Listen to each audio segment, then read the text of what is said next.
बिस्मिल्लाहिर्रहमानिर्रहीम। अस्सलाम वालेकुम प्यारे दोस्तों, कैसे हैं आप? मैं उम्मीद करता हूं कि आप खैर खैरियत से होंगे, ठीक ठाक होंगे। अल्लाह ताला आपको अपने हिफ्ज़-ए-मान में रखे, हर परेशानी और हर तकलीफ़ से बचाए, आमीन। प्यारे दोस्तों, मेरे बहन भाइयों, मैं कई दिनों के बाद आपकी खिदमत में हाज़िर हूँ। बात आपसे करना चाहता था क्योंकि बात करना ज़रूरी था। पिछले दिनों काफ़ी ये देख लें कि गंभीर सिचुएशन में फंसा रहा हूँ। बीमारी तो थी लेकिन हालात कुछ ऐसे ख़राब हुए कि आप ना पूछें। बड़ी मुश्किल हालात में मैंने इतने दिन गुजारे।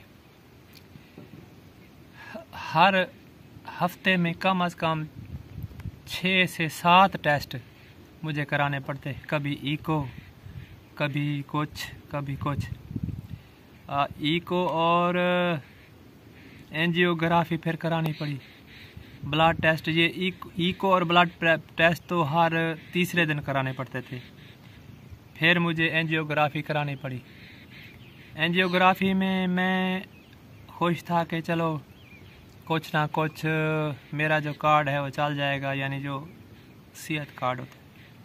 लेकिन डॉक्टर ही कुछ ऐसा मिला कि उसने कार्ड पर काम ही नहीं किया। अच्छा, उसे शायद इस बात का पता था कि कार्ड बंद हो गया है।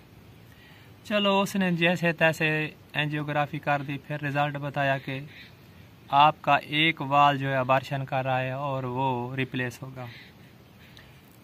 चलो, फिर मैं मुल्तान चला गया प्राइवेट हॉस्पिटल में। मैंने कहा यार अब इसका, उसने कहा कि आप बड़े हस्पताल में जाएं, वहाँ से आपका जो ये वाल है रिप्लेस होगा। जब मैं वहाँ पर पहुँचा केयर किडनी सेंटर, तो जो बड़े डॉक्टर साहब थे, मैंने पिछले यानी कि ये देखें हफ्ते में मैंने आपको बताया भी था कि उसका वो ऑपरेशन है लंदन में, तो वहाँ से वो आएगा लाहौर, और लाहौर से फिर तो वो एक रिटायर जिसे कहते हैं सर्जन है। तो जब मैं उनके पास गया तो उसने तो ना पूछे 16 लाख रुपए मांग लिए। मैं इतना परेशान हुआ। उस वक्त टाइम था रात के तकरीबन 10:30। ऐसा जो मेरे साथ थे वो बहुत परेशान थे। उन्होंने कहा आप क्या करें अंकल, कहाँ जाएं? मैंने उन्हें मशवरा दिया, और एक और बंदा था उसने भी मशवरा दिया कि भाई आप ऐसा करें, ये जो डॉक्टर है एक दूसरे डॉक्टर से ये ऑपरेशन करवाता है, आप उसी डॉक्टर से बात करें। चलो, बैठे रहे। वो ऑपरेशन कर रहा था, 2 घंटे वो ऑपरेशन करता रहा। उसके बाद फिर वो उसकी मिन्नत समाजत की एक बंदे की, उसने फिर उसे बताया, तो उसने हमें बुला लिया। तो फिर उसने सारे टेस्ट वगैरह देखे। उन्होंने कहा कि आपके 2 जो वाल हैं वो रिप्लेस होंगे, एक नहीं, क्योंकि एक पहले ख़राब था। उसने जो लिक्विड था दूसरे पे गिरा दिया। अब दोनों को साफ़ करे ना, तो 50-50% चांस है, सही भी हो सकते हैं और नहीं भी हो सकते। तो फिर हमें एक दफ़ा ऑपरेशन करेंगे, फिर दोबारा हमें कराना पड़ेगा। तो उससे बेहतर है कि आप 2 जो वाल हैं उसका बंदोबस्त करें, दोनों को ही रिप्लेस कर देते हैं, यानी कि जो आर्जी वाल होते हैं या जिसे आर्टिफिशियल हम कहते हैं वो। अच्छा, हमने उसे कहा कि यार ख़र्चा बताओ कितना ख़र्चा आता है। तो उसने वो ख़र्चा हमें बताया कि तकरीबन हमारा जो रूम का ख़र्चा या हमारे डॉक्टरों का है वो है 6 लाख रुपए। 1,40,000 का एक वाल आता है, यानी कि इंग्लैंड से या बरतानिया से, तो 280 वो हो गए, और तकरीबन 880, और तकरीबन आपका जो आपका ख़र्चा है खाने पीने का वो एक और हो जाएगा।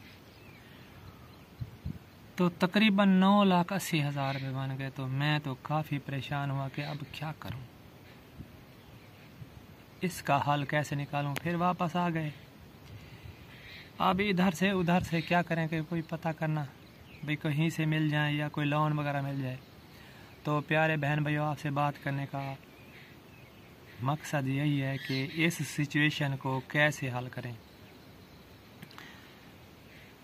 इसको आखिर करना तो है, क्योंकि उन्होंने 10 दिन का टाइम दिया है कि 10 दिन के अंदर अंदर आपने ये काम करना है, क्योंकि फिर आपके जो वाल खड़े हैं वो 35% काम कर रहे हैं और इससे नीचे फिर हमें ख़तरा है अटैक का।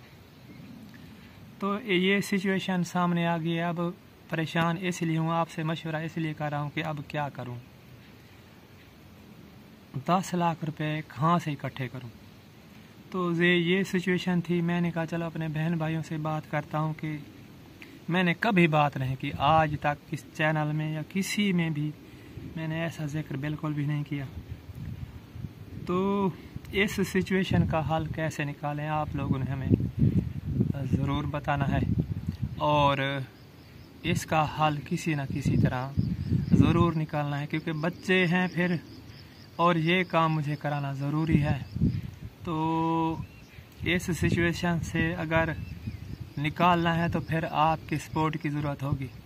मैंने कभी इस बात का जिक्र कभी नहीं किया, कभी भी किसी वीडियो में, लेकिन आज मजबूर होकर कर रहा हूँ कि सब मिलकर मुझे इस सिचुएशन से निकालें।